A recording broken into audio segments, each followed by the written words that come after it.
Salam alaikum, chers frères et sœurs, chers membres. Aujourd'hui, on va essayer de continuer comme je vous l'avais promis. Et aussi, bon, la fois passée aussi, comme je vous l'avais dit aussi, on doit scinder cette vidéo en deux pour ne pas vraiment lancer le chronomètre. Et aussi, je vous exhorte vraiment, si vous voulez suivre plus, vraiment, de vous abonner à la chaîne afin de le propulser en avant.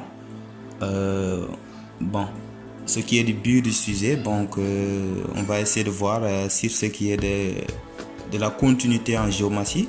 Donc la fois passée, comme on avait fait les prérequis, donc on m'a dit qu'est-ce que c'est que la géométrie. Bon, aussi aujourd'hui on va essayer de faire une petite description de la géométrie, autrement dit sur ses origines, et on en viendra sur ce qui est du reste, Inch'Allah.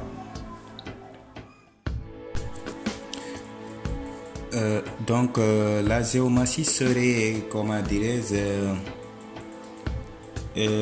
serait comme source de notre prophète Idriss alayhi salam, qui était envoyé pour avertir le peuple. Comme tout messager, donc ils ont des missions à véhiculer, à mener bien, vraiment. Donc lui, son mission était d'avertir le peuple qu'il a trouvé ses places. C'était un peuple tellement puissant, tellement avare, tellement épignon, ou bien tellement ils n'ont pas pitié, vraiment. Donc ils tuent les gens comme ils veulent. Maintenant, Idriss était un prophète. Donc il doit avertir ce peuple. Mais il avait peur. Vraiment, il avait peur. Maintenant, Dieu a vraiment vu sa posture afin de mener bien sa mission. Dieu lui a donné cette science par le biais de Jibril alayhi salam, qu'il a trouvé auprès d'une rivière et lui a enseigné vraiment cette science. C'est en ce moment qu'il est revenu afin, comment dirais-je, à force de l'enseigner à ses amis encore aussi d'autres amis, jusqu'à vraiment cette science il lui a propulsé en avant.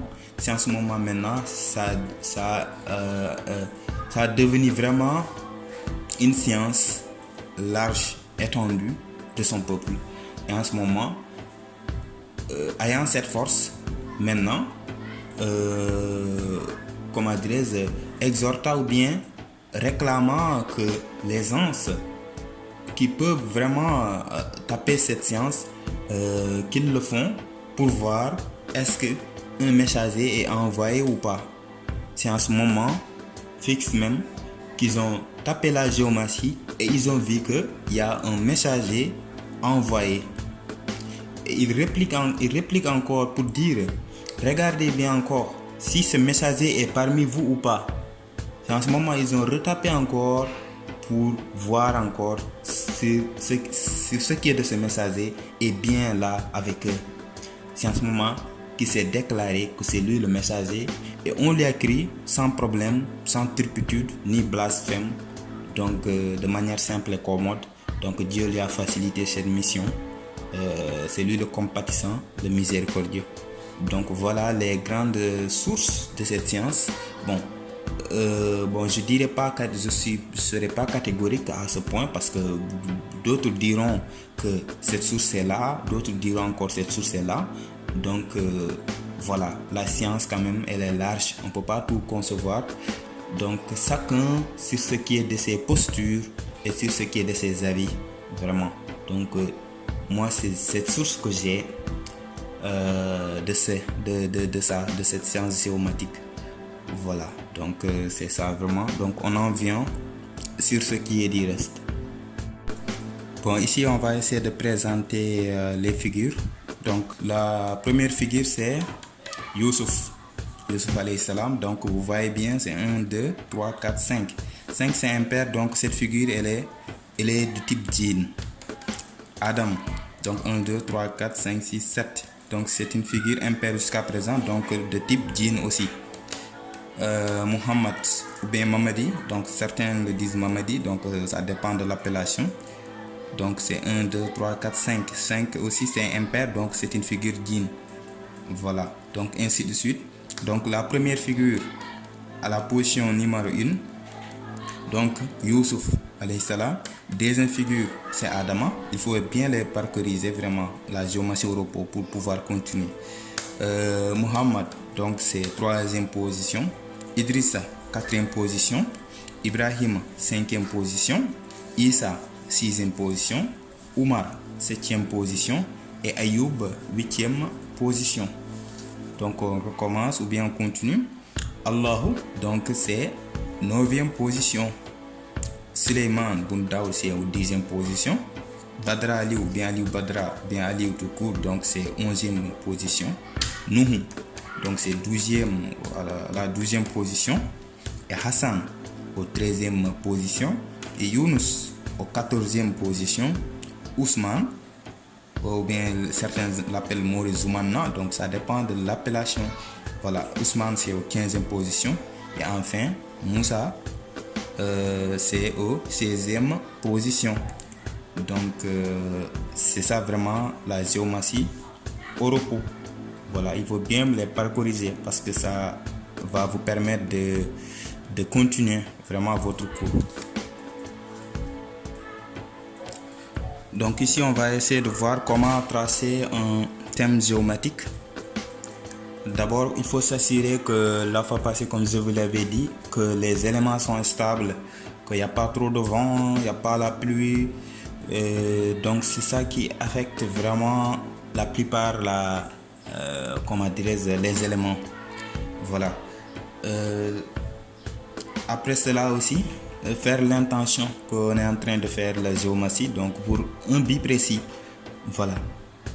Donc et après cela, on commence vraiment à taper notre thème. Et pour ce traçage, donc tout se fera dans l'aléatoire. Autrement dit, vous ne devez pas faire des choses arbitraires. Vous devez laisser les choses aléatoirement. Donc autrement dit, vous allez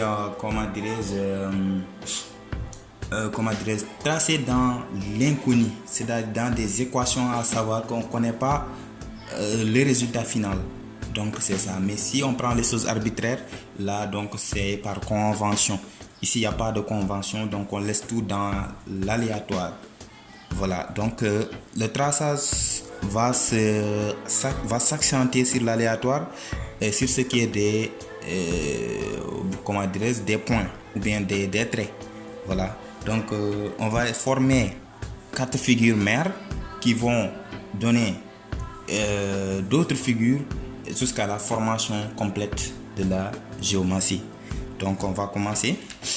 Bon, ici on a fait l'intention, donc on ne vous dirait pas l'intention, mais bon, c'est justement quelque chose. Donc on a tout simplement pris une intention, mais justement c'est pour tout simplement tutoriel. Voilà, donc c'est ça. On va faire les choses aléatoirement. Voilà, donc aléatoire jusqu'à vraiment épuiser, on s'arrête. Voilà, on fait encore comme ça jusqu'à 4 compartiments. Voilà. Bon, parfois on vous dit aussi il faut avoir un agencement triangulaire, ça dépend de chacun. Voilà, donc c'est ça. Et après cela, on fait un décompte de 2, 2, 2. Donc on va tuer par 2, 2. Donc cette figure a 2, on fait comme ça par 2, 2. Donc on barre 2, 2, 2, 2, 2, 2, 2. On voit qu'il n'y a pas de reste. Donc tout est barré. Donc si tout est barré, on dit c'est 2. Si tout est barré, c'est 2. S'il y a reste, donc c'est 1. Voilà, donc ici on recommence celui-là. 2, 2, 2, 2, 2, 2, 2. Tout est barré encore, on met 2. 2, 2, 2, 2. Tout est barré, encore on met 2. 2, 2. Tout est barré, donc on a 2, 2, 2, 2. Donc on a eu une première figure. On continue, on fait ainsi de suite, jusqu'à avoir 4 figures. Donc nous voici avec 4 figures. Voilà, donc on va reconstruire les 4 figures de manière simple. Donc vous avez procédé comme suite jusqu'à avoir 4 figures. Donc on va essayer de voir. Donc c'est la première figure, c'est 2, 2, 2, 2. Deuxième figure, c'est 1, 2, 2, 1. Troisième figure, c'est 2, 2, 2, 1. Quatrième figure, c'est 1, 2, 1, 1. Voilà, voici les mères vraiment de notre thème. Voilà, les mères.